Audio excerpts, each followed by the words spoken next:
جو چیز ہمیں اچھی لگتی ہے وہ دین ہے، جس چیز کا ہمیں فائدہ ہے وہ دین ہے۔ دین متین کے ساتھ ہمارا بس صرف مقصد کا رابطہ ہے، مطلب کا رابطہ ہے۔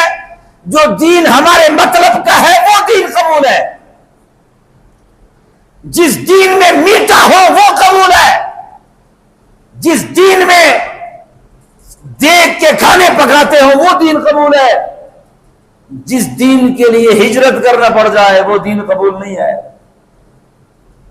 جو دین مجھے حرام سے روکے وہ دین مجھے قبول نہیں ہے، جو دین مجھے بے حیائی سے روکے وہ دین مجھے قبول نہیں ہے، جو دین مجھے ظلم سے روکے وہ دین مجھے قبول نہیں ہے، جو دین مجھے تھوڑے سے کھانے پر قناعت سکھائے وہ دین مجھے قبول نہیں ہے۔